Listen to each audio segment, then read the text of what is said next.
जय हिंद दोस्तों। आज हम 6 मार्च 2025 की न्यूज़ को सिम्प्लीफाई करेंगे। आज न्यूज़ जो है वो काफ़ी बेसिक है और आप स्किप करना चाहो तो ये वीडियो को स्किप भी कर सकते हो। बस 1-2 चीज़ें हैं वो आपको ध्यान से पढ़ लें। तो सबसे इम्पोर्टेंट जो है वो मैं सबसे पहले बता देता हूँ, बाकी आप फिर वीडियो छोड़ना चाहो तो छोड़ देना, कुछ ख़ास है नहीं इसमें। चलिए, सबसे पहले जो हमारी न्यूज़ है जो कि इम्पोर्टेंट वन है, वो है हमारी लिक्विडिटी इन्फ्यूजन। आरबीआई ने भाई अनाउंस किया है कि वो भाई अपनी इकोनॉमी के अंदर और लिक्विडिटी इन्फ्यूज़ करेंगे। देखो कॉन्स्टेंटली आरबीआई इन्फ्यूज़ कर रहा है। इससे पहले आरबीआई ने ओपन मार्केट ऑपरेशन किए थे। फिर वही आरबीआई ने रेपो रेट को घटा दिया।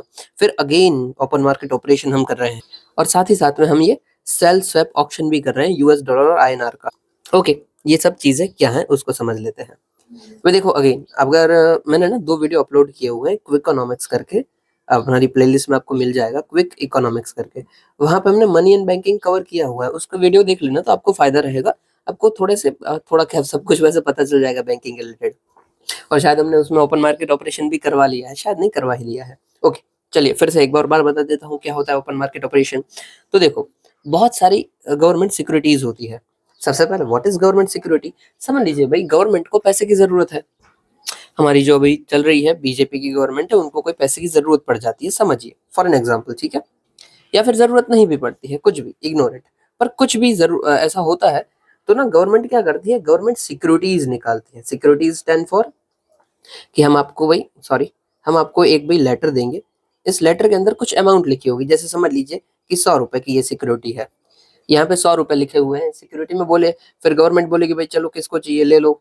अगर मैं ये लेटर ले लेता हूँ कि हाँ भाई ये कागज़ मुझे दे दीजिए, इसके बदले आपको मैं ₹100 दे देता हूँ, खत्म, मैंने ₹100 दे दिए। अभी जब मैंने ले लिया है और जिसका जो टेन्योर है ना, वो 3 साल का है, ठीक है? 3 साल, और इसमें क्या बताया जाता है कि ये जो ₹100 है ना, उस पे आपको 10% इंटरेस्ट मिलेगा। इसका मतलब क्या है कि मैंने गवर्नमेंट को ₹100 उधार दिए हुए हैं और उसके बदले गवर्नमेंट मुझे हर साल ₹10, 10% है ना, तो हर साल ₹100 के ₹10 मुझे इंटरेस्ट पे करेगी। उसका मतलब क्या हुआ कि मुझे 3 साल में ₹30 तो एक्स्ट्रा मिल गए भाई, और टोटल फिर 3 साल खत्म होंगे तो मुझे मेरे ₹100 भी मिल जाएँगे। तो मेरा टोटल कितना हो गया? ₹130, मतलब ₹100 दिए और ₹130 ले लिए। ओके, तो ये होता है गवर्नमेंट सिक्योरिटी का मैकेनिज़्म कि गवर्नमेंट सिक्योरिटीज़ को इश्यू करेगी, मैं उसे खरीदूँगा और बदले में मुझे कुछ भी रिटर्न मिल सकता है। ये नॉर्मल सिनेरियो है। फिर एक ज़ीरो कूपन रेट भी होता है। उसमें क्या होता है कि ये ₹100 थे ना, गवर्नमेंट बोलेगी हम आपको इंटरेस्ट तो नहीं देंगे, बट ऐसा करो कि हम ये जो लेटर है ना, ये तो ₹100 का ही है, बट आप ना मुझे सिर्फ़ ₹80 दे दो, ₹80। जब 3 साल खत्म होंगे ना, तब मैं आपको पूरे के पूरे ₹100 दे दूँगा। ये कागज़ में लिखा ही हुआ होता है। इसको बोलते हैं ज़ीरो कूपन रेट अपनी सिक्योरिटीज़, ठीक है? तो यही सिक्योरिटीज़ जो है वो आरबीआई इश्यू करता है ऑन बिहाफ ऑफ गवर्नमेंट, ठीक है? तो बोलेगा कि इश्यूर अथॉरिटी कौन है? तो आरबीआई है। किसके लिए करता है? तो गवर्नमेंट के लिए करता है। इसका फ़ायदा क्या होता है? देखो अभी फ़ायदा नुकसान भी होगा। यहाँ पे आ जाइए, यहाँ पे बताता हूँ क्या देखो फ़ायदा नुकसान हो रहा है। आरबीआई ना कोई भी सिक्योरिटी इश्यू की, समझ लीजिए, और ये सिक्योरिटी बहुत बड़ी-बड़ी इश्यू होती है, हाँ, ये तो मैं ₹100 बता रहा हूँ। ये ₹100 की इश्यू की, इकोनॉमी में मेरे पास बहुत पैसे पड़े हुए थे, पर आरबीआई ने इश्यू की ना, तो मुझे लगा यार बहुत पैसा पड़ा हुआ है, चलो कुछ दे देते हैं और फिर उससे रिटर्न ही तो मिलने वाला है, फ़ायदा ही फ़ायदा है। तो मेरे पास समझ लीजिए कि ₹500 थे, ठीक है? ये मैं खड़ा हुआ हूँ और मेरे पास ₹500 थे, आरबीआई ने सिक्योरिटी इश्यू की तो मैंने ₹100 की, तो भई सिक्योरिटी खरीद ली। तो अब मेरे पास कितने बचे? ₹400 ही बचे। तो इन शॉर्ट समझ लीजिए कि मैं हूँ वो पूरी की पूरी इकोनॉमी में ही है, इंडिया में ही हूँ पूरा का पूरा। तो टोटल ₹500 की इकोनॉमी से अगर आरबीआई ये ₹100 लॉन्च करता है, तो इकोनॉमी से पैसा गया ना।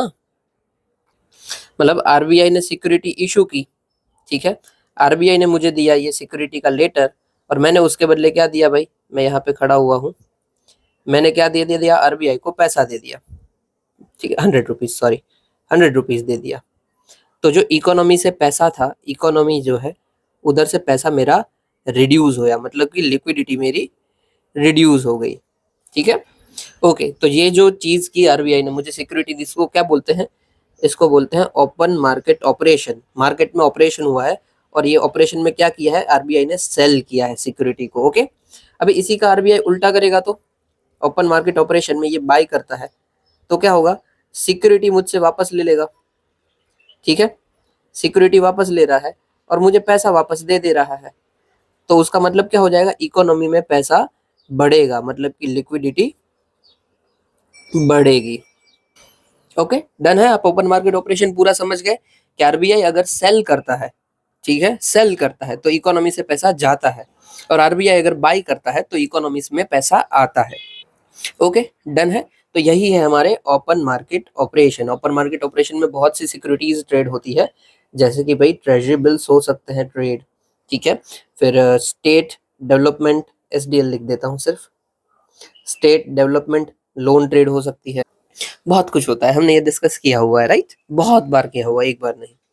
तो ये एक चीज आरबीआई करने वाला है। आरबीआई क्या करने वाला है? लिक्विडिटी इनपुट इन्फ्यूज करने वाला है। इन्फ्यूज करने वाला मतलब क्या कर रहा है? आरबीआई बाई करने वाला है। क्यों बाई कर रहा है? आपको क्या लग रहा है? लिक्विडिटी नहीं है हमारे पास? यस, एक्चुअली नहीं है, इसलिए हमारे पास लिक्विडिटी आएगी। क्योंकि अभी आप इन्फ्लेशन भी देखोगे ना, तो इन्फ्लेशन अराउंड 4.2 के आसपास ऐसा कुछ चल रहा है। और 4.2 अच्छा है, चलो बुरी बात नहीं है, अच्छा है। बट अभी भी पैसा नहीं है इकोनॉमी के अंदर। जो बैंक है ना, बैंक के पास भी पैसा नहीं है कि वो किसी को लैंड कर पाए। तो ये इन्फ्यूज करेंगे तो अच्छा होगा भाई, इकोनॉमी हमारा थोड़ा बढ़ेगी। थोड़ा जरूरी भी होता है इकोनॉमी इन्फ्यूज करना। ओके, एक तो आरबीआई ये कर रहा है। दूसरा आरबीआई क्या कर रहा है? डॉलर रूपी स्वैप कर रहा है। डॉलर रूपी स्वैप कर रहा है। और किसके थ्रू कर रहा है? तो ऑक्शन के थ्रू कर रहा है। ओके, ये चीज क्या होती है भाई, डॉलर रूपी स्वैप? ये थोड़ा जूम में लिखते हैं। तो भाई बैंक के पास समझ लीजिए रुपी है ही नहीं देने के लिए, पर डॉलर पड़े हुए हैं बहुत सारे। तो आरबीआई क्या बोलेगा कि एक काम करो भाई, मैं आपको रुपी दे देता हूँ, ठीक है, और आप मुझे, बैंक है यहाँ पे, ठीक है, बैंक है, और बैंक को बोलती है कि आप मुझे ना बदले में क्या दे दो? डॉलर दे दो। बात खत्म। ये हमारा हो गया रुपी और डॉलर का स्वैप। सेम वैल्यू के देंगे? यस, सेम वैल्यू के देंगे कि भाई आप मुझे 1000 रुपए का डॉलर दे दो, मैं आपको 1000 रुपए दे देता हूँ, बात खत्म। इससे फायदा क्या होगा? बैंक के पास जो रुपीज नहीं थे ना, वो बढ़ जाएंगे, और बैंक के पास रुपीज बढ़ जाएंगे तो कहीं क्या होगा? लिक्विडिटी हमारी इंक्रीज होगी, क्योंकि बैंक के पास पैसा आएगा तो बैंक लोगों को बांटेगा ना, और लोगों को बांटेगा तो लोग और खर्चा करेंगे, तो लिक्विडिटी इंक्रीज होगी। ओके, अब ये स्वैप है, दोनों बदल लिए।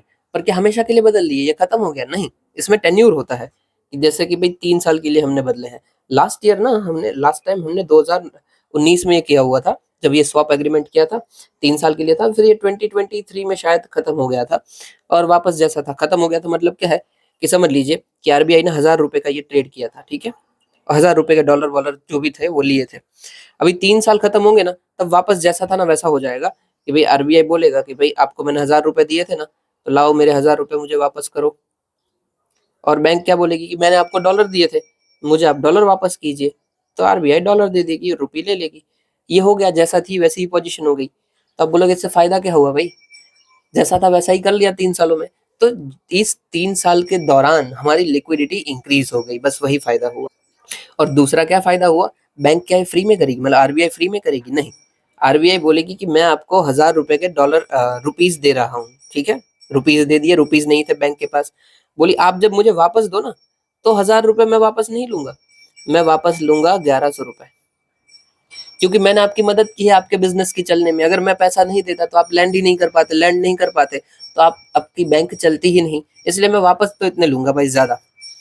ओके, और ये जो ज्यादा लेने की बात है ना, ये ऑक्शन के थ्रू तय होती है। मतलब बोलते हैं कि भाई कौन मुझे ज्यादा पैसा देगा? एसबीआई बोलेगा कि भाई मैं 1000 रुपए का आपको 1100 दे दूंगा। फिर भाई आईसीआईसीआई बैंक बोलती है कि भाई मैं 1000 रुपए का आपको 1200 दे दूंगा। फिर समझ लीजिए पीएनबी बोलती है, पंजाब नेशनल बैंक, पीएनबी, वो बोलती है यार मेरे पास पैसा नहीं है, तो मैं तो 1050 ही दे पाऊंगा। फिर आरबीआई देखती है कि मेरा फायदा किसमें है भाई?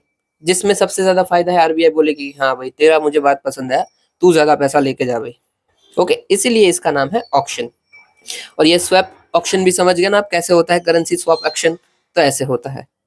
और इससे दूसरा फायदा भी होता है, पता है आपको? कि आरबीआई जो है, आरबीआई को क्या बेनिफिट मिलेगा? कि आरबीआई फॉरेक्स मेंटेन करता है ना, फॉरेक्स रिजर्व। फॉरेक्स रिजर्व में क्या मेंटेन करता है? वो फॉरेन करेंसी मेंटेन करता है, राइट। फॉरेन करेंसी में सबसे ज्यादा डॉलर होते हैं हमारे पास, डॉलर, डॉलर डिनोमिनेटेड बॉन्ड्स, वो डॉलर होते हैं।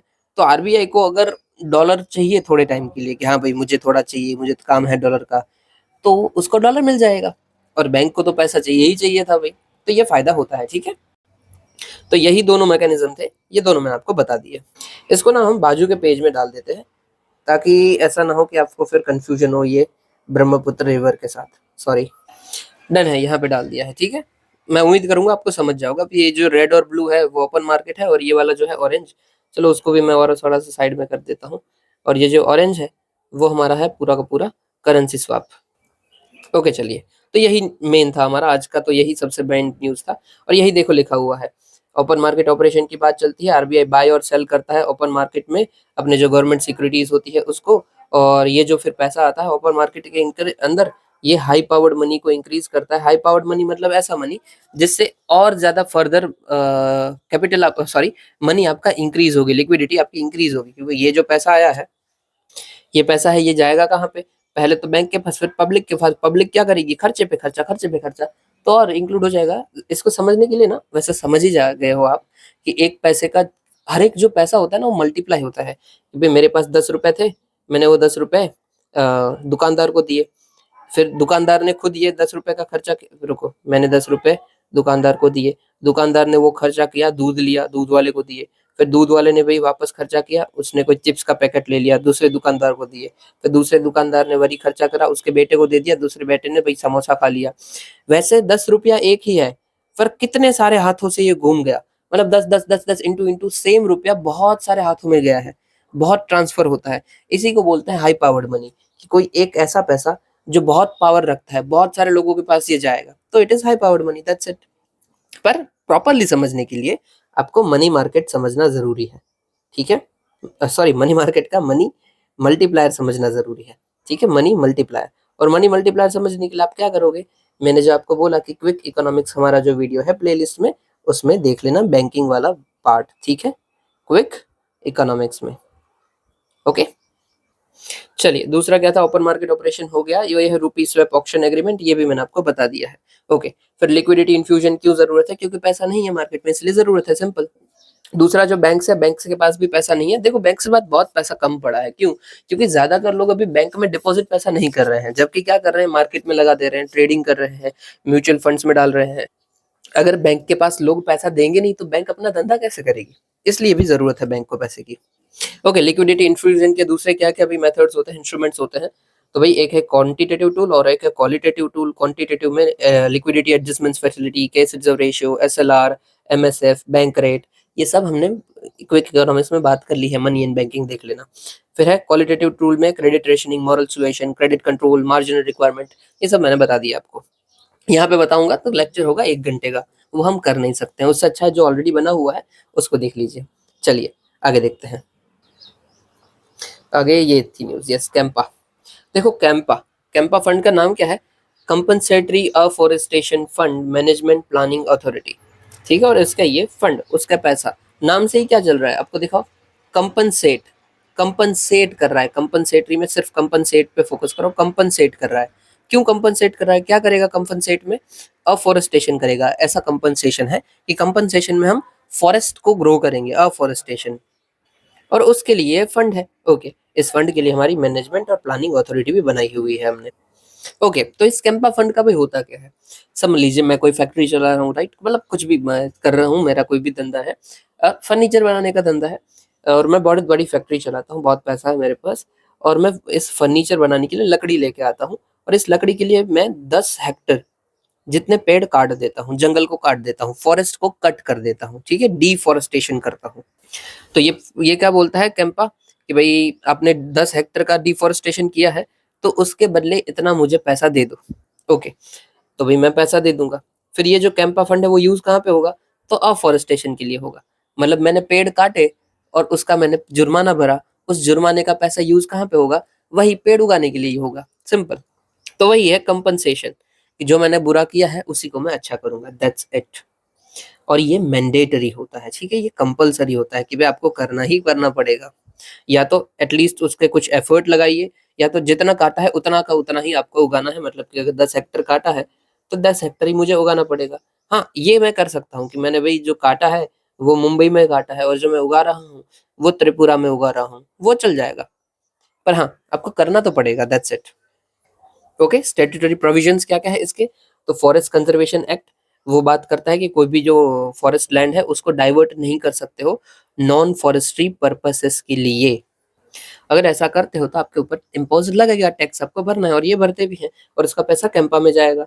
फिर है कंपनसेटरी अफॉरेस्टेशन फंड एक्ट 2016, ये जो भी पैसा जा रहा है वो कहाँ कहाँ जाएगा भाई? तो एक तो उसका नेशनल लेवल पे फंड होगा और दूसरा उसका स्टेट लेवल पे फंड होगा, वही जाएगा। और ये जो भी फंड है वो कहाँ पे जाएगा, मतलब ये फंड कहीं पे स्टोर तो होगा ना, तो ये फंड स्टोर होगा पब्लिक अकाउंट ऑफ इंडिया में। अब ये जो सारे के सारे है, मतलब सॉरी सारे के सारे मतलब ये पब्लिक अकाउंट ऑफ इंडिया है, उसमें जो भी पैसा आता है वो कौन से आर्टिकल में लिखा जाता है? तो आर्टिकल में लिखा जाता है 266।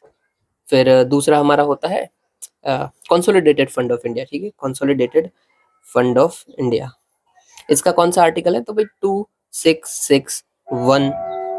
और फिर लास्ट हमारा आता है contingency fund of India, contingency fund of India, इसका कौन सा आर्टिकल है? तो 266, सॉरी 267। ठीक है, ये मैं याद इसलिए आपको करवाया क्योंकि अगर गलती से भी पूछा जाता है तो आपको पता होना चाहिए। शुरू आप करोगे पब्लिक अकाउंट ऑफ इंडिया से, ठीक है, पब्लिक अकाउंट 266, फिर कंसोलिडेटेड फंड ऑफ इंडिया 2661, और फिर consolidated fund of India 26, sorry उल्टा बोल दिया, कंसोलिडेटेड फंड ऑफ इंडिया 2661 और contingency fund of India 267। Okay, ये सारा का सारा पैसा पब्लिक अकाउंट ऑफ इंडिया में जाता है। ग्रेट। अभी ये पैसा क्या लैप्स हो जाएगा, मतलब क्या मैं 2017 में डाला तो 2018 आ गया तो ये पैसा खत्म? नहीं, कुछ खत्म नहीं होगा, ये नॉन लैप्सेबल है, मतलब एक बार आया तो आया पड़ा रहेगा, ठीक है। और इसमें इंटरेस्ट चढ़ता रहेगा क्योंकि इंटरेस्ट बियरिंग है, ठीक है। इसकी अथॉरिटी कौन कौन सी है, कौन सा मतलब कॉन्स्टिट्यूशन में क्या क्या प्रोवाइड किया जाता है? तो भाई नेशनल कैंपा और स्टेट कैंपा बता दिया, और इसमें यूटिलाइज करना है कंपलसरी आपको फॉरेस्टेशन के लिए ही। उसका मतलब जो पैसा है ये वो मैं जंगल उगाने के अलावा कहीं पे यूज नहीं कर सकता हूँ, ठीक है। और एट लास्ट सबसे इंपॉर्टेंट बात, जो भी फंड कलेक्ट हो रहा है ये फंड कैसे कलेक्ट होगा, मतलब जो भी कलेक्ट हो गया है उसमें जो नेशन होगा ना, मतलब यूनियन लेवल पे, सॉरी, वो 10% हिस्सा रखेंगे और जो स्टेट होगा वो 90% रखेंगे। मतलब कि अगर 1000 रुपए कलेक्ट हुए हैं कैंपा फंड के अंदर, तो इस 1000 में से 100 रुपए नेशन यूनियन रखेगा और 900 रुपए अपना स्टेट रखेगा, ठीक है, वो यूज करेंगे। Okay, that's it. अब पूरे के पूरे प्रोविजन समझ लिए हैं कैंपा फंड के, कैसे यूज होता है सब समझ लिए हो, राइट? यस। अभी ये न्यूज में क्यों था, तो रिसेंटली सीएजी की रिपोर्ट आई थी, control auditor general of India की रिपोर्ट आई थी, और उन्होंने बोला था कि जो कैंपा फंड में पैसा आया था वो उत्तराखंड ने भाई गलत जगह पे यूज कर लिया है। मतलब करना था थोड़ा अफॉरेस्टेशन के लिए, पर यूज कर लिया किसमें, तो जो उनकी मिनिस्ट्री ने उसमें फिर टेक्नोलॉजीज बनाने में, मतलब कि टैबलेट ले लिए, आईपैड ले लिए, फोन ले लिए, चार्जर ले लिए, ऐसे सब में यूज कर लिया है। तो ये गलत है, ये नहीं कर सकते हैं, और ये किया हुआ है। और ये किससे पता चला? सीएजी की रिपोर्ट में। इसको आप यूज कैसे करोगे, पब्लिक मनी कैसे यूज होता है, उसका मिसयूज कैसे होता है, उसमें आप यूज करोगे, ठीक है। ये बहुत इंपॉर्टेंट है, बहुत काम आ सकता है। और सीएजी का फिर रिपोर्ट उसका पीवाईक्यू आ चुका है, तो अगेन सीएजी को आप पूरा का पूरा पढ़ लेना, साथ ही साथ कैंपा फंड को भी पूरा का पूरा पढ़ लेना। शायद इनसे इनडायरेक्ट क्वेश्चन आया हुआ है, मुझे पक्का याद नहीं है, इनडायरेक्ट शायद आया हुआ है। ओके, डन है, चलिए। और साथ ही साथ ये भी पढ़ लेना, ठीक है, ये तीनों एक्ट अपने जो फंड है उसको भी पढ़ लेना, उसके अंदर क्या क्या आता है उसको भी पढ़ लेना। इसमें छोटी सी एक चीज़ है जो याद रखनी है, नेशनल स्मॉल सेविंग फंड, इसका पैसा भी ना इसी के अंदर जाता है, पब्लिक अकाउंट ऑफ इंडिया ने। अभी नेशनल स्मॉल सेविंग फंड में किस किस का पैसा आता है ये मुझे बताइए ज़रा। ये पीवाईक्यू का पार्ट है कि भाई 123 को ये अकाउंट है, उन सबका पैसा national saving small saving fund में जाता है। ट्राई कीजिएगा पता करने की, बाकी हम कभी बता देंगे फिर से। ओके, चलिए नेक्स्ट देखते हैं हमारा। फिर क्या है, कमर्शियल सेमीकंडक्टर 2 ले रहा, ठीक है, ये वाला कुछ नहीं है। अच्छा चलिए इसे देख लीजिए, कुछ खास नहीं यही है, फिर भी देख लीजिए। यूनियन कैबिनेट ने अप्रूव किया है livestock health disease control programme. हमने कल परसों ही देखा था, लाइव स्टॉक के डिजीज और हेल्थ के लिए हम बातें कर रहे हैं कि भाई ज़्यादा कोई अपने जो लाइव स्टॉक्स हैं उनको बीमारी शिमारी ना हो, उसके लिए बात कर रहे हैं, right.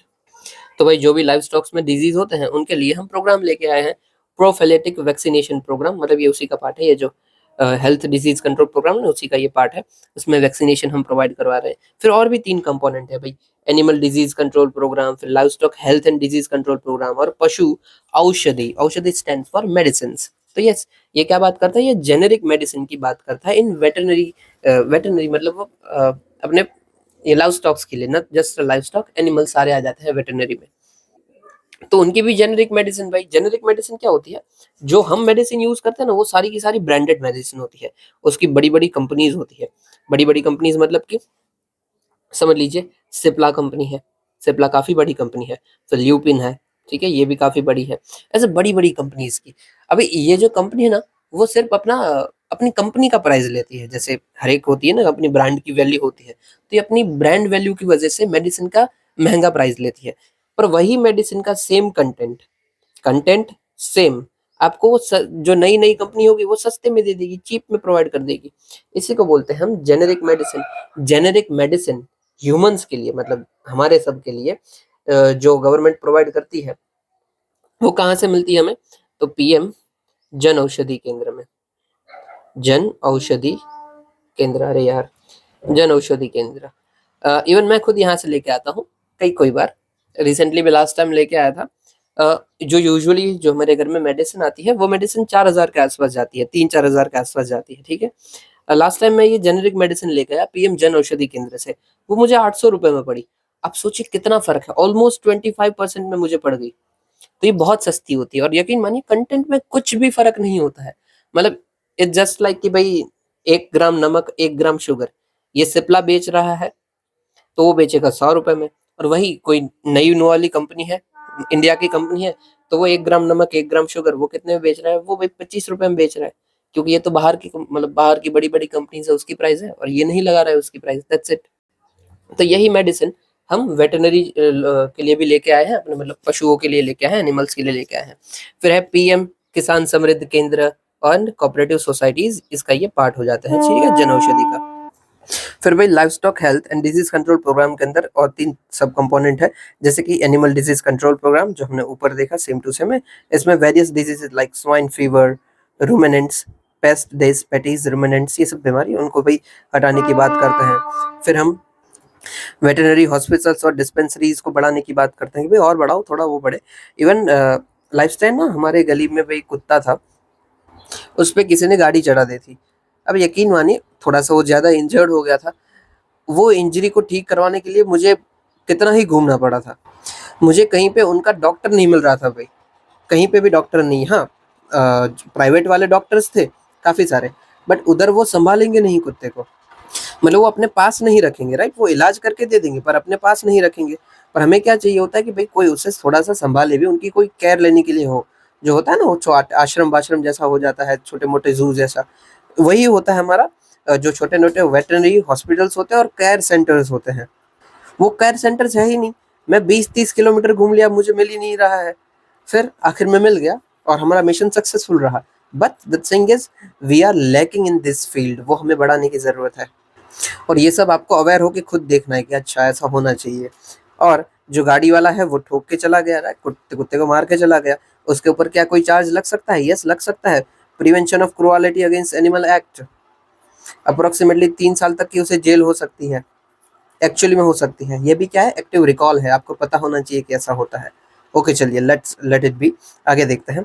Assistance to states and control animal diseases, ये भी हमने बोला है कि भाई कोई एक्सोटिक, इमर्जेंट, कोई जूनोटिक डिजीजेज आता है, जैसे कि लंपी स्किन डिजीज था, तो उसके लिए भी हम थोड़े से रेडी रहें, दैट्स इट।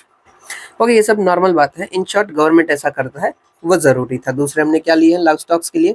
तो राष्ट्रीय गोकुल मिशन है, animal husbandry infrastructure development fund है, and national livestock mission है। ठीक है, चलिए बढ़िया है। हाँ, मुझे ये बताइए, चलिए आपको पता हो तो, live stock census last time कब हुआ है? लाइव स्टॉक सेंसस हमने ये कवर किया हुआ है, ठीक है। कब हुआ है लाइव स्टॉक का सेंसस? और अगर हुआ है तो उसका डेटा क्या है? हल्का फुल्का सा अगर आपको इनसाइट्स पता हो तो मुझे बताइए। और हाँ, साथ ही साथ ये भी भैया, पहला लाइव स्टॉक सेंसस कब हुआ था? First first live stock census कब हुआ था, ये भी बताइए। चलिए, फिर है भाई quantum national security highlighted by NITI Aayog. देखो, नीति आयोग ने क्वांटम टेक्नोलॉजी को बढ़ाने के लिए NITI Aayog frontier tech hub बना दिया है। ये क्या करेगा? क्वांटम फ्रंटियर में आगे भी प्रोग्रेस करेगा, दैट्स इट। इससे हमें क्या फ़ायदा होगा? लॉन्गर क्यूबिट कोहेरेंस बढ़ेगा, मतलब कि जो क्यूबिट में अपना जो क्वांटम मैकेनिक्स होता है, ठीक है, क्वांटम कंप्यूटिंग होता है, ये चलता है क्यूबिट के ऊपर, ठीक है। Qubit stands for Q for quantum, और बिट बिट तो नॉर्मल होता है ना, kilobyte, megabyte, gigabyte, MB, KB, GB, वैसे वैसे दोनों को जोड़ दो तो बन जाएगा क्यूबिट, क्वांटम बाइट्स, बिट्स। तो जो अपना कंप्यूटर है वो क्यूबिट के ऊपर काम करता है, और इसका लॉन्गर कोहेरेंस, मतलब ये जो भी कंप्यूटर की स्टोरिंग कैपेसिटी होती है ना, वो इंक्रीज हो जाएगी, लॉन्ग हो जाएगी, लंबे टाइम तक याद रख पाएगा कंप्यूटर कि अच्छा ऐसा था। फिर क्यूबिट कंट्रोल और फिडेलिटी में भाई उसकी एक्यूरेसी बढ़ जाएगी, और एरर करेक्शन में वो गलती करता है तो वो गलती कम करेगा। दैट्स इट, ठीक है। इसका एग्जांपल है गूगल का वाइलो चिप या फिर वेलो चिप। तो वो इग्नोर करो। इन शॉर्ट, गवर्नमेंट अपना ये काम कर रहा है, और ये क्यों कर रहा है, तो नेशनल सिक्योरिटी बढ़ा पाए इसके लिए, ठीक है। नेशनल सिक्योरिटी बढ़ा के क्या कर पाएंगे हम, तो जो डेटा होता है, इंटरनल सिक्योरिटी होती है, ऑनलाइन बैंकिंग होती है, इन सब के डेटा पे हम नज़र रख पाएंगे, और कोई चीटिंग तो नहीं चल रही है उसको ध्यान देंगे। फिर इंटेलिजेंस गैदरिंग, जैसे कि दूसरा देश क्या कर रहा है, एसेट्रा एसेट्रा, वैसे सब जासूसी वाली बातें। फिर मिलिट्री एप्लीकेशंस में भी हमें काम आएगा। कोई लॉजिस्टिक सप्लाई करने हैं, बैटलफील्ड की स्ट्रेटजीज बनानी है, ड्रोन्स, रोबोट एसेट्रा, हर जगह हमें ये काम आ सकता है, ठीक है। और एट लास्ट जियो पॉलिटिक्स में भी ये हमें काम आएगा। ये मतलब जो भी फील्ड आ रही है ना, उधर आप लिख दो कि यहाँ काम आएगा, नॉर्मल है, इसमें कुछ दिमाग नहीं लगाना है। बस आपको पूछा जाए फ्रंटियर टैग हब किसका है, तो नीति आयोग का है, दैट्स इट। की रिकमेंडेशन क्या क्या है भाई, मॉनिटरिंग और क्रिप्टोग्राफी इंटेलिजेंस को हमने एस्टैब्लिश करना चाहिए, बढ़ाना चाहिए। फिर post quantum cryptographic transition plan बनाना चाहिए, और access agreement, technology access agreement हमें साइन करना चाहिए बायलैटरली, कि अमेरिका के साथ का साइन कर दिया, जापान के साथ, ऐसा कुछ भी आप करिए तो एक दूसरे पे टेक्नोलॉजी प्रोवाइड कर पाओगे आप, ठीक है। चलिए दैट्स इट, और कुछ काम का इसमें है नहीं। फिर है फिजिकल सपोर्ट हम प्रोवाइड करेंगे, इंडिया की first commercial semiconductor lab, sorry fab, ठीक है, इन Dholera.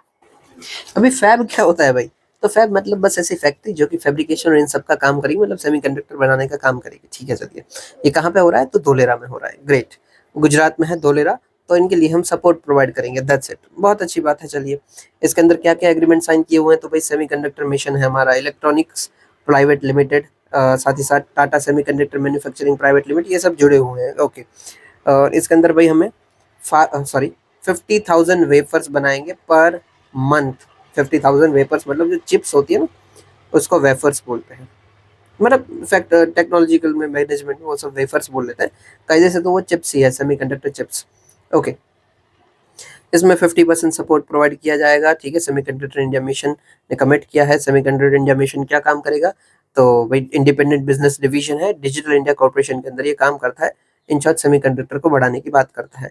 Semiconductor India programme, Semicon, 76,000 crore का ये प्रोग्राम है, सपोर्ट करेगा कंपनीज को जो कि सेमीकंडक्टर में इन्वेस्ट किए हुए हैं और मैन्युफैक्चरिंग डिजाइन की बात करते हैं, ओके। इसके अंदर के प्रोग्राम कौन से हैं, तो सेमीकंडक्टर फैब है, display fab, India design link incentive scheme, फिर silicon photonic sensor fab, discrete semiconductor fab, बहुत कुछ जो भी बनता है वो सब इसके अंदर है, ठीक है, ओके। अदर इनिशिएटिव क्या क्या है इसके साथ, तो भाई promotion and manufacturing of electronic component and semiconductors के लिए भी हमारा एक मिशन है, उसके लिए स्कीम लाए हैं। फिर प्रोडक्शन लिंक इंसेंटिव स्कीम है, और चिप्स टू स्टार्टअप्स प्रोग्राम है, chips to startup, chips semiconductor chips की बात चल रही है, ठीक है, ओके। That's it. धोलेरा काफी इंपॉर्टेंट है, यहाँ पे ना हम बात भी कर रहे हैं, मतलब सालों से ये बात चल रही है कि जो धोलेरा है ना, उसको हम इंडिया की सबसे पावरफुल सिटी बनाएंगे, सबसे मोस्ट डिजिटलाइज्ड सिटी बनाएंगे, बट अभी तक ऐसा कुछ चल नहीं रहा है। मतलब बातें चल रही है, बट ग्राउंड लेवल पे उसका काम नहीं चल रहा है। अब यकीन मानिए, जब धोलेरा सिटी बनाने का प्लान जब आया ना सरफेस पे, तो जो धोलेरा था ना, वहाँ पे जो रियल एस्टेट था, वो बूम कर गया, मतलब इतना ऊपर चला गया कि जो चीज़ 100 रुपए की मिल रही थी, जो ज़मीन, वो ज़मीन हज़ार-हज़ार रुपए की मिलने लगी। हज़ार क्या, 10,000 की मिलने लगी। और फिर धीरे-धीरे लोगों को पता चलने लगा कि ये जो प्लान है, वो तो बहुत लंबा प्लान है। इसको खत्म होते-होते हम बूढ़े हो जाएँगे और शायद खत्म भी हो जाएँगे। और अभी सब लोग वो बेचने को आ रहे हैं, बट कोई उसे खरीदने वाला भी नहीं है। तो इसको हल्का-सा हम बबल कह सकते हैं कि लोगों ने खरीद तो बहुत जल्दी से ले लिया, बट इम्प्लीमेंटेशन गवर्नमेंट का काफ़ी वीक है, काफ़ी स्लो है, और इसी की वजह से जो धोलेरा सिटी है, वो इतना जल्दी से बन नहीं रहा है, और जो गवर्नमेंट लोगों का पैसा था, वो तो फँस गया है, खत्म। बट ठीक है, एक टाइम पे ज़रूर ऊपर आ जाएगा अगर गवर्नमेंट जल्दी से काम करेगी। चलिए, सारी बड़ी न्यूज़ हमारी खत्म हो गई है, छोटी न्यूज़ है आज सब। फिर है आइसोलेशनिज़्म, ओके। देखो आइसोलेशनिज़्म, इसमें ना एक वर्ड शामिल है, आप तोड़ोगे इसको तो आइसोलेट। आइसोलेट मतलब क्या होता है, अकेला। तो कोई भी ऐसी पॉल, और देखो इज़्म, इज़्म क्या बात करता है, आइडियोलॉजी की बात करता है। तो जिधर भी पीछे इज़्म लग गया, उसका मतलब है आइडियोलॉजी। तो ये कैसी आइडियोलॉजी है, अकेला रहने वाली आइडियोलॉजी है, कि मैं अकेला रहना चाहता हूँ। आइडियोलॉजी मतलब विचारधारा। अब ये हम काम यूज करते हैं जियो पॉलिटिक्स में यूज करते हैं आइसोलेशनिज्म। यहाँ पे कोई एक कंट्री अगर ऐसी बात करती है कि भाई मुझे सिर्फ मेरी पड़ी है, मेरे पॉलिटिकल इंटरेस्ट, मेरे इकोनॉमिक इंटरेस्ट और मेरी कंट्री, दैट्स इट, और दूसरों किसी में भी मुझे कोई भी इंटरेस्ट नहीं है, then it is a policy of isolationism. Okay, ये न्यूज में क्यों था? तो रिसेंटली यूएस से इज गोइंग फॉर आइसोलेशनिज्म, ये सब आर्ग्यू कर रहे हैं, इसलिए न्यूज में था, दैट्स इट। ठीक है, क्या इंडिया भी ऐसा कर रहा है? नहीं, इंडिया ऐसा नहीं कर रहा है। यस, हम सेल्फ रिलायंस की बात जरूर कर रहे हैं, पर हम आइसोलेशन की बात नहीं कर रहे हैं कि सिर्फ हम हमारे में फोकस करेंगे। क्यों नहीं कर रहे हैं? उसकी कोई एविडेंस है क्या मेरे पास? यस है, हमारा भाई कोवैक्स वैक्सीन मैत्री प्रोग्राम, ठीक है, ये क्या दिखाता है कि हम आइसोलेशनिस्ट नहीं है, वैक्सीन मैत्री। फिर हमारा जो अपना ये गल्फ ऑफ एडन है, वहां पर हमने ये प्रोजेक्ट संकल्प चलाया था कि भाई यहाँ पे अगर कोई आप करोगे तो नहीं चलेगा, ऑपरेशन संकल्प, प्रोजेक्ट संकल्प नहीं, सॉरी, कि जो हाउदी रेबल्स थे उनके सामने चला दिया था कि भाई ये इंडियन ओशन है और इंडियन ओशन में हम सिक्योरिटी प्रोवाइडर हैं, तो हम ये नहीं होने देंगे। फिर भी हमारा सागर इनिशिएटिव है, उसमें भी हम क्या करते हैं, पूरे रीजन की पीस और सिक्योरिटी की बात करते हैं। फिर हमने आईमैक बनाया है, iMac, India middle east economic corridor, ये भी क्या, India middle east Europe economic corridor, ये क्या बताता है कि हम दुनिया के साथ एंगेज कर रहे हैं। अफ्रीकन यूनियन को हमने G20 में सीट दे दी, यहाँ पे लिख देता हूँ, चलो ना, अफ्रीकन यूनियन।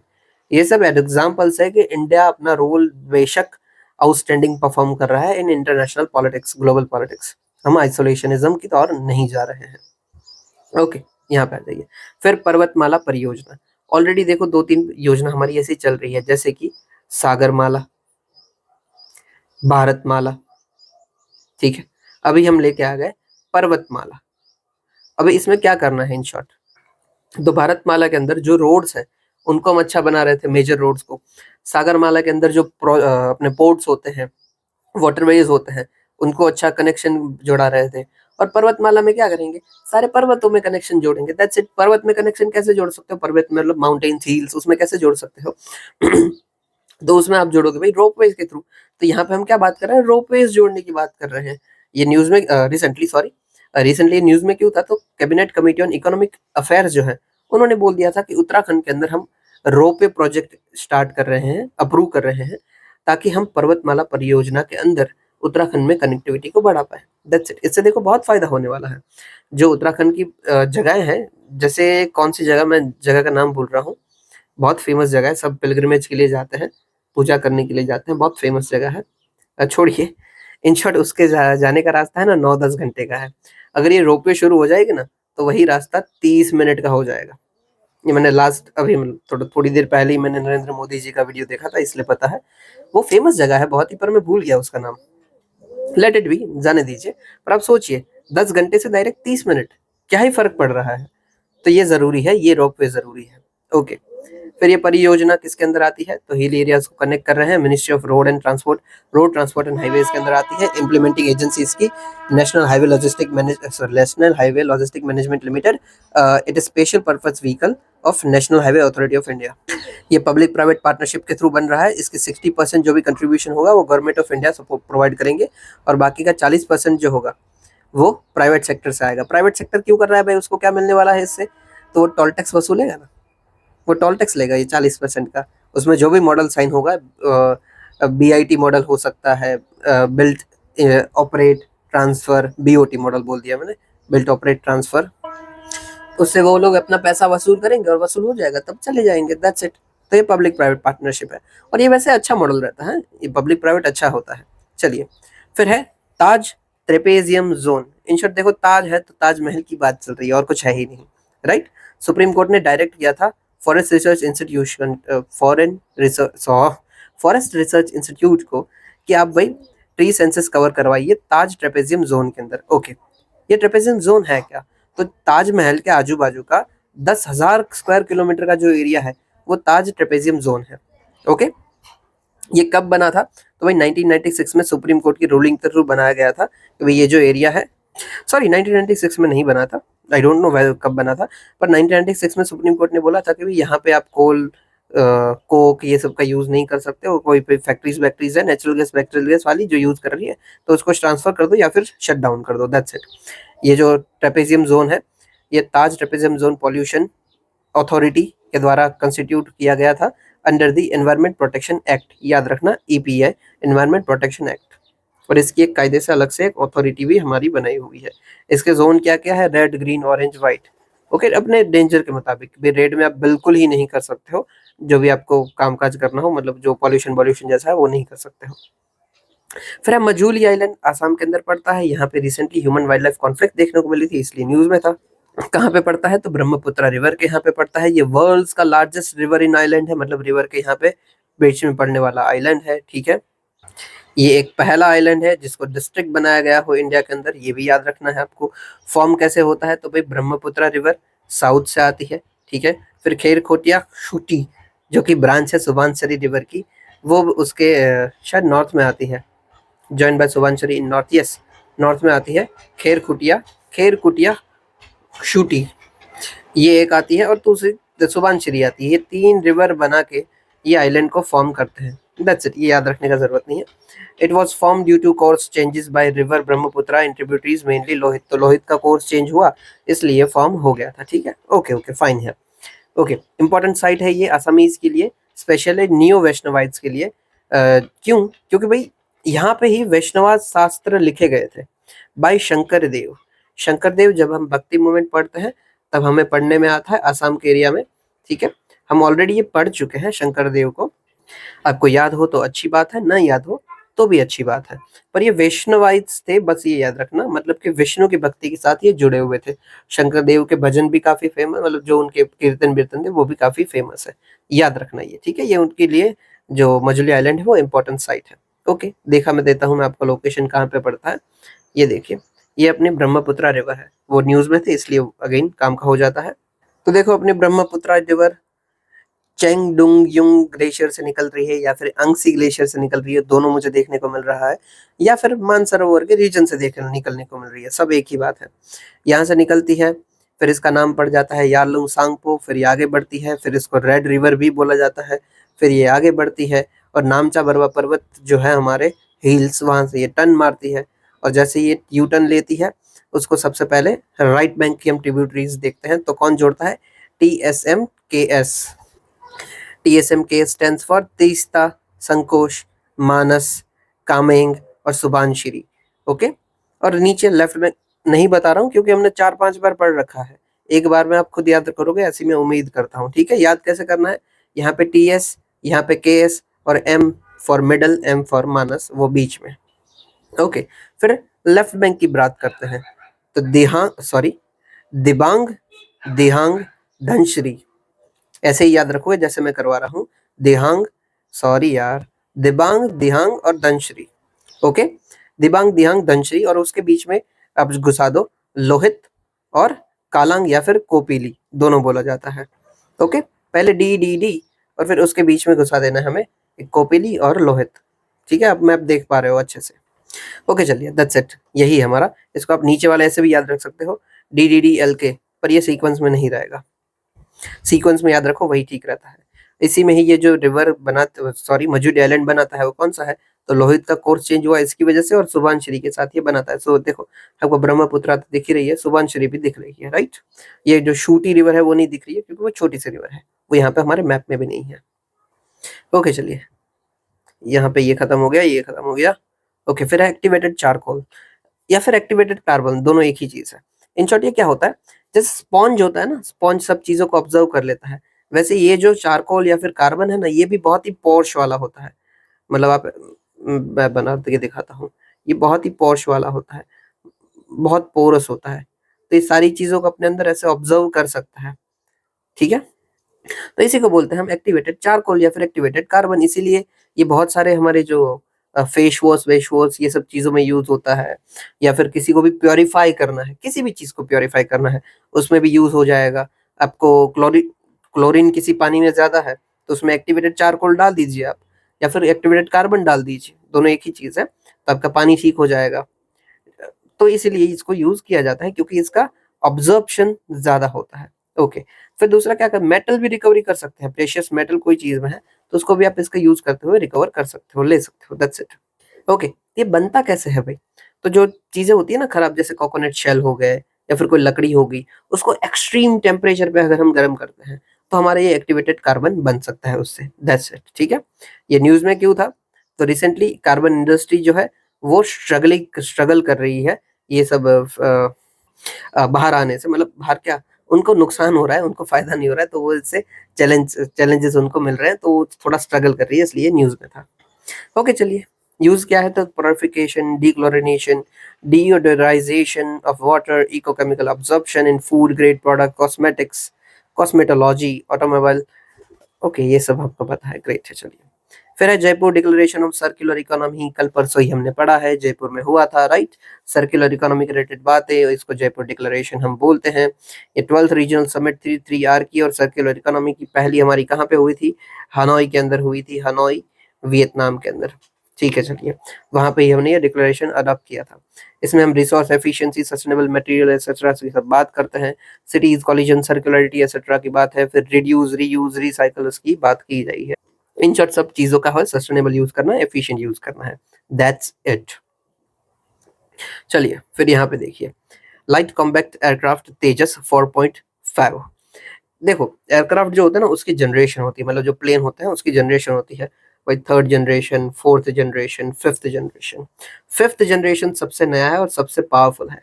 इसमें जो इंजन होते हैं वो बड़े बड़े पावरफुल इंजन होते हैं, सारी टेक्नोलॉजी आउटस्टैंडिंग होती है, जैसे कि स्टेल्थ फैसिलिटी है। स्टेल्थ फैसिलिटी मतलब कि रडार में ये दिखेगा नहीं, स्टेल्थ रडार में नहीं दिख रहा है। फिर इसके पास पावरफुल हथियार फेंक, बॉम्ब फेंकने की कैपेसिटी बहुत अच्छी है, हर एक चीज में ये बहुत पावरफुल है, तो 5th जनरेशन है, ठीक है। वैसे ही अपना जो DRDO है, उसने बनाया पड़ा है 4.5 जनरेशन एयरक्राफ्ट, मतलब ये 4 और 5 के बीच में जो पड़ रहा है वो है 4.5, मतलब 4 से तो बेहतर है, 5 जितना बेहतर नहीं है, बट हाँ है सही, ठीक है, कंपेयर में आप कंपेयर कर सकते हो। ये हमारा है, DRDO ने कंडक्ट की है इसके trial at indigenous integrated life support system, उसमें जो तेजस के अंदर था उसको टेस्ट किया कि सपोर्ट सिस्टम कैसा काम कर रहा है, बस वही। ओके, ये जो लाइफ सपोर्ट सिस्टम क्या होता है, तो भाई अगर पायलट को जरूरत पड़ती है ऑक्सीजन की, तो ये उसको ऑक्सीजन प्रोवाइड करेगा, दैट्स इट। ओके ओके, फिर ये लाइट कॉम्बैट एयरक्राफ्ट तेजस के बारे में देख ले, तो ये 4.5 जनरेशन एयरक्राफ्ट है, मल्टी रोल कॉम्पैक्ट एयरक्राफ्ट है, ठीक है। इसको DRDO की एरोनॉटिकल डेवलपमेंट एजेंसी ने बनाया हुआ था। इससे पहले के वेरिएंट है तेजस मार्क 1, मार्क 1A और Tejas trainer and light attack aircraft, ठीक है। इससे ऊपर क्वेश्चन आया हुआ है 2024 में ही, एकदम ही इजी क्वेश्चन था, आना चाहिए था। 5th जनरेशन एयरक्राफ्ट कौन कौन से है भाई, तो भाई रैप्टर USA का 5th जनरेशन है, सुखोई अपना रशिया का 5th जनरेशन है, फिर J10 या फिर J20 शायद, वो चाइना का, ये भी 5th जनरेशन है, ठीक है। ये है US, सुखोई रशिया और J20 चाइना। देखो सबका अच्छा है, चाइना का इतना अच्छा नहीं है। क्यों अच्छा नहीं है, क्योंकि चाइना ने खुद नहीं बनाया है। चाइना ने क्या किया है, रैप्टर जो था ना, मतलब ये रैप्टर जो है, रैप्टर की रिवर्स इंजीनियरिंग की है और फिर अपना बनाया हुआ है। रिवर्स इंजीनियरिंग क्या होती है भाई, जैसे समझो, रिवर्स इंजीनियरिंग बता देता हूँ। मैं कोई ये गाड़ी लेके आ गया, ठीक है, ये गाड़ी लेके आ गया, और फिर मैंने इसके स्पेयर पार्ट को धीरे धीरे खोलना शुरू किया, और मैं सीक्वेंस याद रख रहा हूँ कि मैं कैसे खोल रहा हूँ, कि पहले मैंने ये व्हील निकाल दिया, फिर ये व्हील निकाल दिया, फिर ये ऊपर इसकी छतरी लगी थी वो निकाल दी, ऐसे रिवर्स रिवर्स कर दिया, कि सब कुछ मैं निकालता गया और देखता गया। और फिर जब सब कुछ निकल गया ना, मैंने तो उसको नोट किया हुआ है, राइट। अब मैं उसको रिवर्स करता हूँ कि हाँ भाई, सबसे पहले मैंने फिर जैसे कि भाई छतरी मैंने निकाली थी, अब बोला कि हाँ भाई छतरी उधर डाल दे वापस, व्हील यहाँ पे था, व्हील यहाँ पे डाल दे, ये दूसरा यहाँ पे था, यहाँ पे डाल दे। इस तरीके से मैं बनाता हूँ रिवर्स करके, कि पहला मैंने पूरा का पूरा डिसमेंटल कर दिया, फिर से मैं बना रहा हूँ, then it is reverse engineering. तो इसीलिए चाइना ने बना तो लिया है, but it is not as good as USA's Raptor and Russia Sukhoi, क्योंकि रिवर्स इंजीनियरिंग से कायदे से नहीं बनाया है। फिर प्लेटिनियम, तो ये प्लेटिनियम अलॉय जो है उसके ऊपर इंपोर्ट रेस्ट्रिक्शन लग गए हैं इंडिया के ऊपर, इंडिया ने लगाए हैं, सॉरी, ताकि कोई मिसयूज ना कर पाए ट्रेड एग्रीमेंट्स का, ठीक है। प्लेटिनियम के बारे में डायरेक्ट देख लेते हैं, वही काम का है। तो ये शाइनी सिल्वर मेटल होता है, और कई बार गोल्ड से भी ज्यादा, कई बार क्या एक्चुअली है, गोल्ड और सिल्वर से भी ज्यादा ये रेयर है और महंगा भी होता है। और देखो एक ना मैं बात बता दूं, महंगा तो होता है बट इतना महंगा नहीं होता है जितना गोल्ड होता है। देखो रेयर है ये, definitely it is so rare, gold और सिल्वर से ज्यादा रेयर है, बट आप प्राइसेस को कंपेयर करोगे ना, तो गोल्ड का प्राइस ज्यादा है। क्यों, क्योंकि गोल्ड की डिमांड ज्यादा है। रेयर हो या ना हो क्या ही फर्क पड़ता है, डिमांड गोल्ड की ज्यादा है। जैसे कि अगर आप 10 ग्राम कंपेयर करते हो, तो 10 ग्राम आज के दिन अप्रोक्सीमेटली चल रहा है 80 के, 80,000 के आसपास गोल्ड का उसी जगह पे आप जब प्लेटिनम के 10 ग्राम को कंपेयर करोगे कितने में चल रहा है, 27 के। मतलब देख लीजिए, रेयर है पर डिमांड में कम है तो प्राइस नहीं बढ़ रहे हैं। एक टाइम था जब प्लेटिनम ज्यादा था, मतलब ज्यादा डिमांड में था, तो बीच में बहुत बढ़ गए थे, बट अभी तो बिल्कुल भी नहीं है। और सिल्वर के कितने चल रहे हैं भाई 10 ग्राम के, 1000 भी नहीं होंगे, 1K भी बहुत है। 10 ग्राम उतने में आ जाएगा, 1000 के आसपास में आ जाएगा आराम से। ठीक है, चलिए आगे देखते हैं। वन ऑफ द ये मोस्ट स्टेबल मटेरियल है, ठीक है। रेजिस्टेंट कर, सॉरी यार, ये रेजिस्ट करता है हर एक, सॉरी, कोरोजन को, हाई टेम्परेचर को, कुछ भी रेजिस्ट कर सकता है, कोई में जंग बंग नहीं लगने वाला है। It is uncombined alluvial deposit, yes ये कंबाइन नहीं होता है, अनकम्बाइंड, फिर आपको धीरे धीरे जोड़ना पड़ता है, इसलिए तो रेयर है। ये साउथ अफ्रीका में सबसे ज्यादा मिलता है। और कहाँ से मिलता है, तो कोपोराइट मिनरल होता है ना, वहां से मिलता है, प्लेटिनम सल्फाइड, दोनों एक ही बात है, वहां से आप एक्सट्रैक्ट कर सकते हो। साउथ अफ्रीका सबसे ज्यादा इसके प्रोड्यूस करता है। कोई भी इसको बाई प्रोडक्ट भी रिफाइन करते हैं, कॉपर और निकल के, ठीक है। देन एप्लीकेशन इन बहुत सारी जगह पे होता है। एक जो आपको याद रखना है, जो कीमोथेरेपी ड्रग्स होते हैं कैंसर ट्रीटमेंट में, उसमें भी ये यूज होता है, बस यही याद रखना। बाकी तो हर एक जगह पे होता ही है, वो सब आपको पता चल जाएगा। बस ये शायद आपको रिलेक्टेंट करे, तो ये होता है कैंसर के यूज में भी। ओके, फिर है Vijayanand Patnaik. Actually it should be Vijay Anand Patnaik, तब ये सही होगा। ओके, ये ओडिशा के चीफ मिनिस्टर रह चुके हैं। इनकी बर्थ एनिवर्सरी, इसके लिए उनको याद किया गया था। मॉडर्न ओडिशा के ये आर्किटेक्ट माने जाते हैं और बीजू पटनायक के नाम से जाने जाते हैं। मॉडर्न हिस्ट्री में भी आपको ये देखने को मिल जाएंगे, बीजू पटनायक। ये क्विट इंडिया मूवमेंट के साथ जुड़े हुए थे। ये पहले ही, सॉरी पहले नहीं, बस एयरफोर्स इंडिया के फाइटर थे, फाइटर के पायलट थे। फिर ओडिशा के चीफ मिनिस्टर बने थे 1961 में। इन्होंने कलिंग का फाउंडेशन रखा था। फिर उन्होंने कलिंग प्राइज भी फाउंड किया था, जो कि यूनेस्को को द्वारा दिया जाता है, ठीक है। अचीवमेंट क्या है, तो इंडोनेशियन गवर्नमेंट ने उन्होंने को ऑनर किया था बाय भूमिपुत्र, यानी कि son of soil, title for his role in Indonesian freedom struggle. अगर नहीं पता है तो एक बार देखिएगा। ऐसा नहीं है कि इंडोनेशिया जाके ये खुद लड़ रहे थे, बट भाई नेहरू जी को इन्होंने कन्विंस किया था कि भाई इंडोनेशिया की जो फ्रीडम स्ट्रगल की मूवमेंट है उसमें हमें इनका साथ देना चाहिए, और इंडिया ने दिया था, तो इनको भूमिपुत्र सन ऑफ साल भी बोला जाता है, ठीक है। चलिए, दैट्स इट फॉर टुडे। आज कुछ इतना खास नहीं था। सुनने के लिए आपका शुक्रिया। और वीडियो ना काफी थोड़ी लेट हो रही है, आई नो। लेट क्यों हो रही है पता है, कि दोपहर को मैं टाइम वेस्ट करता हूँ। वेस्ट मतलब मैं सो जाता हूँ या फिर कोई मोबाइल चेक कर रहा हूँ। अभी मैंने ऐसा किया है कि दोपहर को वीडियो बना देते हैं, कि ताकि मेरा टाइम वेस्ट ना हो, यूटिलाइज हो जाए। आई नो आपके लिए थोड़ा सा लेट हो रहा होगा, बट मैं कोशिश करूंगा कि इसका कुछ सॉल्यूशन लाते हैं, या तो जल्दी एकदम मैं अपलोड कर दूं या फिर थोड़ा लेट अपलोड कर दूं, बट कुछ करूंगा डेफिनेटली। चलिए, इतना सुनने के लिए आपका शुक्रिया। जय हिंद।